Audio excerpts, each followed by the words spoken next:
Boa noite, gente. Estamos aqui de novo hoje, né? E eu vou falar sobre um assunto que se discute no Brasil, no mundo, quase que sempre, que é a questão da democracia, né? Essa palavra, né, ela vem da antiguidade, diferente do que muita gente pensa e fala que demo seria povo. Não, demo era uma espécie de simplificar, uma cidadela.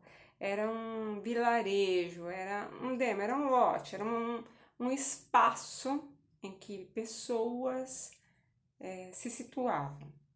Então, os demos formavam um tipo de um colegiado que decidiam as coisas na antiga Grécia. E a gente tem que, quando fala de democracia, lembrar que isso começa na Grécia, e em especial, em específico, em Atenas. Esparta, outra coisa, outras cidades gregas, outros sistemas, mas essa democracia, ela nasce, ela surge, ela é discutida, ela é debatida, ela é feita, né, em Atenas, e é uma democracia participativa. O que significa isso? Os cidadãos, que eram aqueles maiores de 21 anos, homens livres, né? Vamos lembrar que havia escravos, não era o tipo de escravidão moderna, mas haviam escravos. As mulheres não participavam desses demos, então era uma parcela pequena da população, né, ateniense, que fazia parte dessa oratória democrática. Aí nós passamos os tempos históricos até nós chegarmos na atual democracia. Se nós falarmos da democracia brasileira, ela é uma democracia representativa. Por quê? Porque nós, né, vamos até um colégio eleitoral, né, e a cada 2 anos elegemos vereadores, prefeitos, governadores, deputados estaduais, deputados federais, senadores e presidente, ok? Então, dentro dessa questão toda do legislativo que a gente vota, eles nos representam em algo. Depois eu vou fazer aqui um vídeo para vocês entenderem o que cada uma, né, dessas esferas trabalham. Por quê? Porque a gente escuta assim, o presidente, tem buraco na minha rua, a culpa é do presidente, né? Ou a culpa era da presidenta, ou a culpa é do Lula, ou a culpa é do partido. E na realidade a culpa é da prefeitura e vocês teriam que cobrar do vereador do seu bairro. E muitas vezes você nem sequer sabe quem é o vereador que representa a região em que você mora. Aí vem o discurso nosso, principalmente agora, de que nós queremos voltar à democracia, porque nós estamos no período realmente mais autoritário.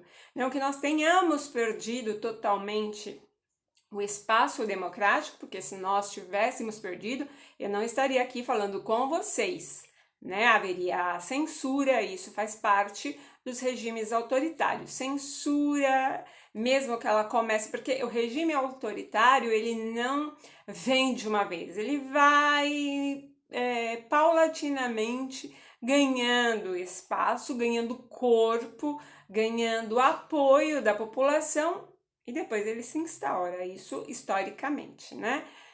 Tanto que muitos autores dizem que se existe pessoas servis, é porque de alguma forma essas pessoas, elas aceitam, elas não compreendem que elas estão servindo a partir do momento que a população não quiser mais ser servil, que ela quiser, já que ela é uma maioria, ela pode mudar os regimes, e isso que acontece aí, que aconteceu mundialmente nas revoluções. As revoluções, elas não acontecem porque as pessoas de repente acordaram todas no mesmo dia revoltadas e saíram para a rua sem razão e sem motivo.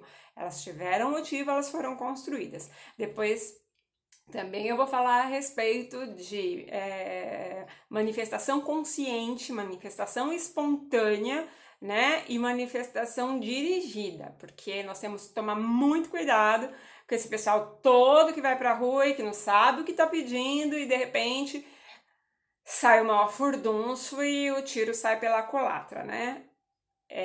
Então, por que, né, é bom nós questionarmos e falarmos sobre democracia nesse momento?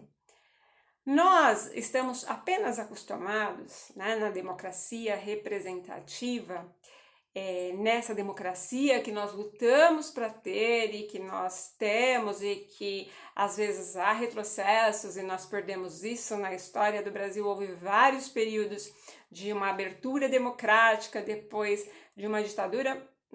Não apenas houve a ditadura militar, houve também a ditadura Vargas, não vamos esquecer disso, né, em 1937, de 37 a 45. Então, existe períodos em que o regime fecha e que aí nem a democracia representativa o povo pode exercer. Mas essa democracia, ela é a que você e a que eu quero? Por que eu estou perguntando isso? Para quem que a democracia existe aqui no Brasil?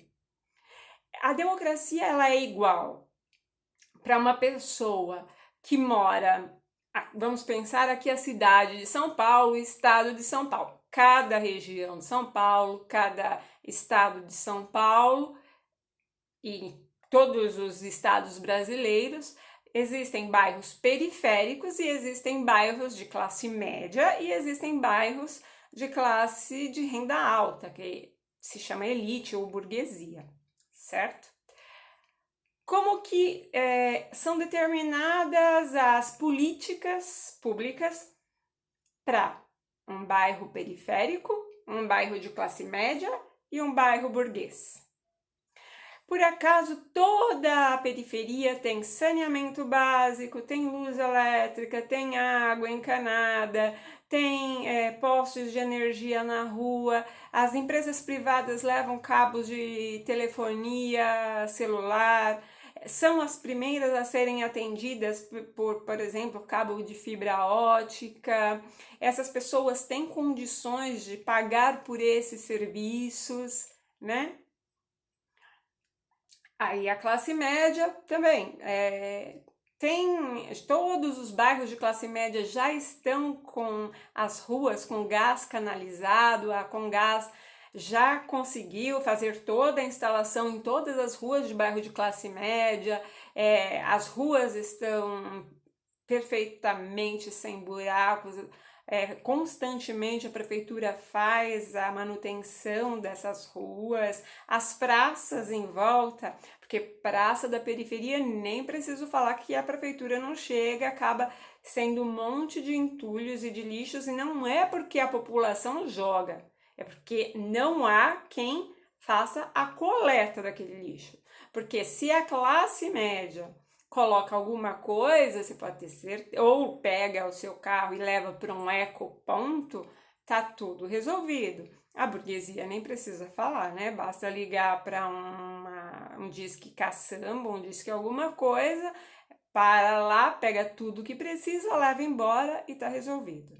Então, dentro desta democracia, em que essas políticas públicas que são determinadas por aqueles que nós elegemos. Então, nós elegemos tanto o pobre, foi lá, teve o mesmo, dentro dessa democracia, é como se nós todos, né, desde o pobre, periférico, na favela, na comunidade, preto, branco, amarelo ou indígena, ele vai e ele tem direito a votar. Seja homem, mulher, LGBT, na urna somos iguais.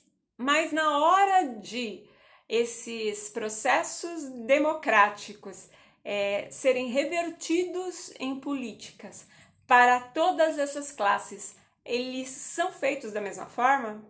A mesma coisa que vale para o branco, vale para o preto?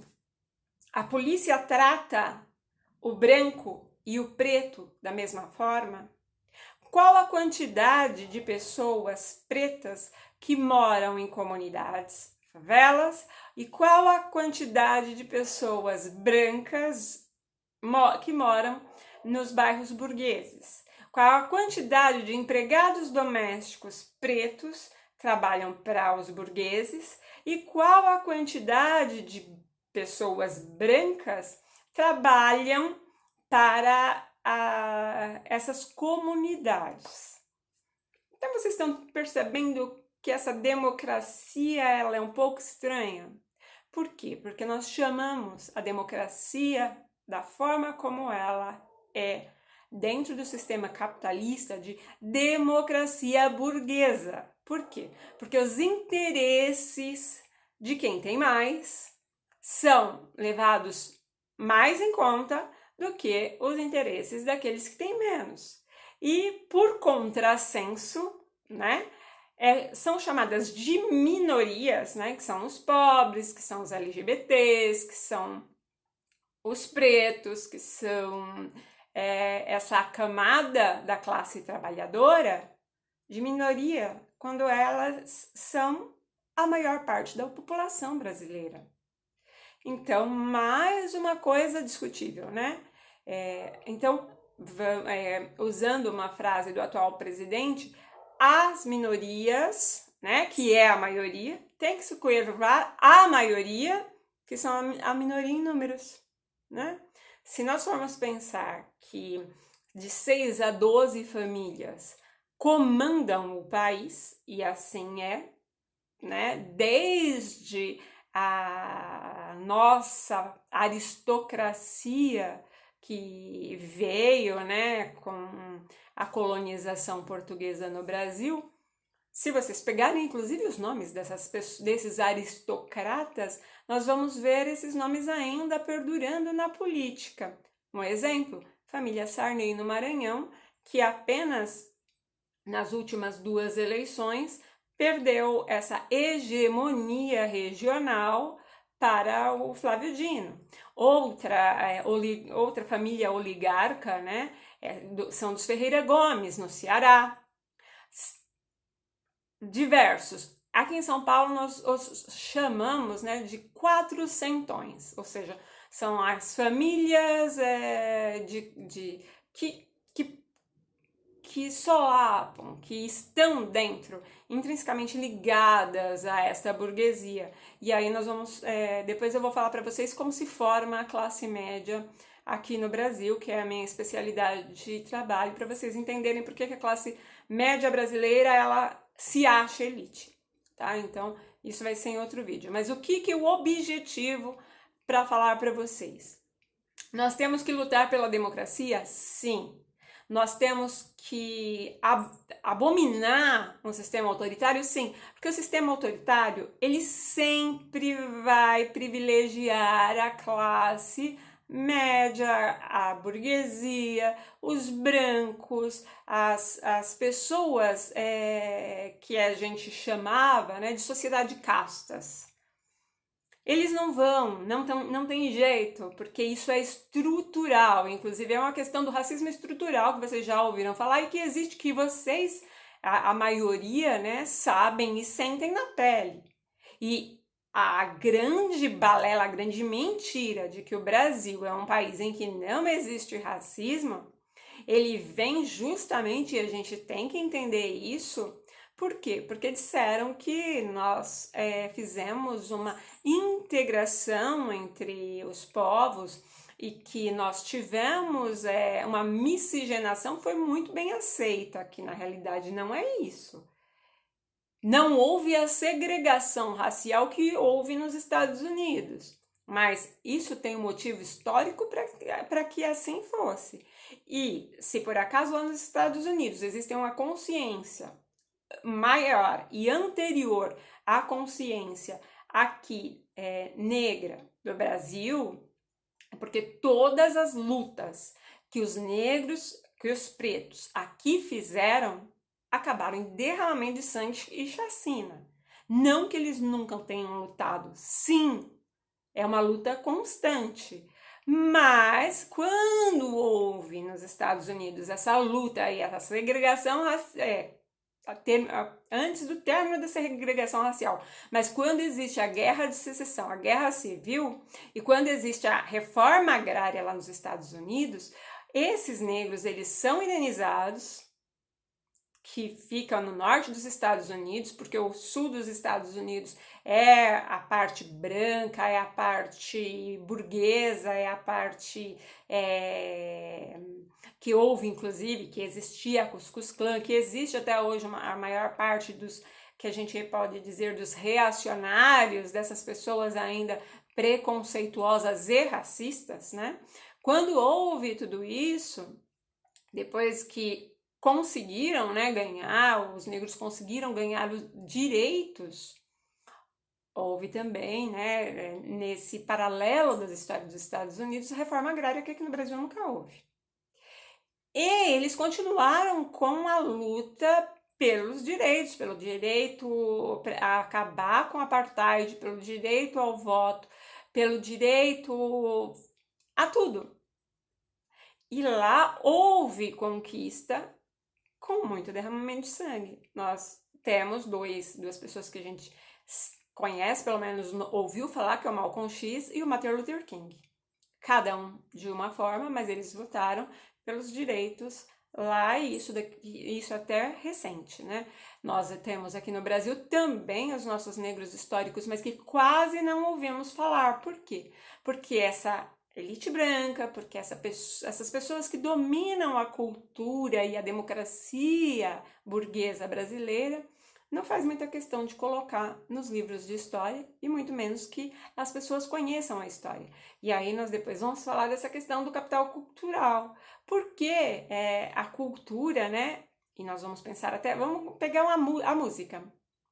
A música feita pelos pretos, ela sempre foi criminalizada durante todos os momentos da história. O chorinho foi criminalizado, o samba foi criminalizado, o funk atualmente é criminalizado. Aquilo que surge, a arte que surge das classes populares, ela tem uma criminalização. E por quê? Justamente porque essa democracia não é uma democracia para todos. Ela é uma democracia que ela tem cor e ela tem classe.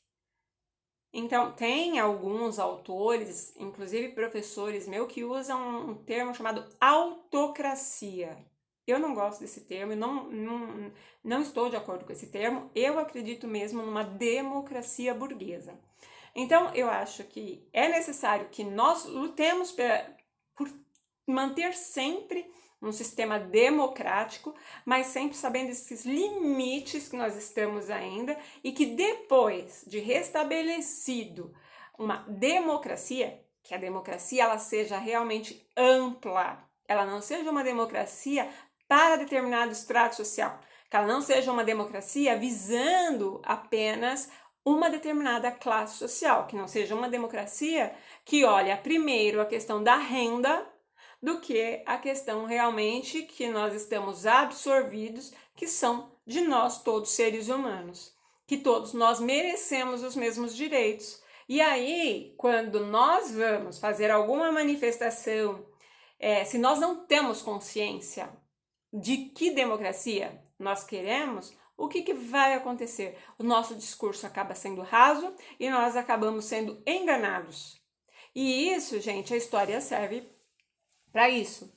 Em 1789, na Revolução Francesa, os burgueses se juntaram à classe campesina para lutar contra os nobres, né? Vai lá o Danton e o Robespierre, conseguem ganhar a revolução, matam todos os nobres, porque eles já tinham a Revolução Inglesa como experiência para ver que não dava para deixar a nobreza, então por esse motivo guilhotinaram a nobreza. Só que o que acontece? E burguês vem de pessoas que moram nos burgos, ou seja, moram na cidade. Esses burgueses traem essa classe campesina e se toma o lugar dos nobres. Então existe apenas uma mudança né, em quem domina. A nobreza deixa de existir, deixa de dominar e os burgueses passam a dominar a classe proletária e campesina. Então, tudo isso, história serve para isso. História serve para que nós conheçamos o que já aconteceu, o que não deu certo, o que não dá certo, fazermos uma reflexão, não apenas de cunho social, mas fazermos uma reflexão de cunho individual. A qual classe eu pertenço, independente da cor, do meu fenótipo? Se eu pertenço a uma classe popular, trabalhadora, mesmo sendo branca ou branco, eu tenho ainda mais chances do que os meus irmãos, os meus companheiros, os meus amigos pretos, porque a sociedade é uma sociedade racista. Ou vocês, ninguém viu nunca nenhum momento racista? Eu não sofri, e vocês sabem que eu sou filha de um preto com uma branca, eu não sofri o racismo de forma alguma que o meu pai e a minha avó paterna sofreram. Não posso dizer de jeito nenhum, seria hipocrisia da minha parte. Eu vi, mas não sofri. Eu não senti na pele o que eles sentiram, tá? Então, existe um lugar de fala, é diferente eu, mesmo sendo filha de um preto, falar do que uma pessoa preta falar, porque ela sente todos os dias isso. Então, quando nós formos pensar na questão democrática, tentem pensar de que lado vocês estão da democracia. E que democracia vocês querem? Sim, a princípio nós temos que lutar para que o autoritarismo se retraia, que seja de novo, né, que nós tenhamos novamente a possibilidade de lutar pelos nossos direitos, pelas nossas causas, pelas causas das minorias, sejam elas feministas, LGBTs, as causas sociais da população pobre, periférica. Nós temos que lutar por direito à moradia, nós temos que lutar por direito a um emprego digno, né? Nós temos que lutar, como ocorreu dia 1º de julho, né? Os entregadores de comida, já que está existindo uma uberização do mercado de trabalho. E aí, não é parar nisso, não é isso é suficiente, não. Nós temos que ir além, nós temos que não nos contentarmos com uma democracia burguesa, com o resto, né? Com aquilo que sobra da burguesia, com aquilo que sobra da classe dominante.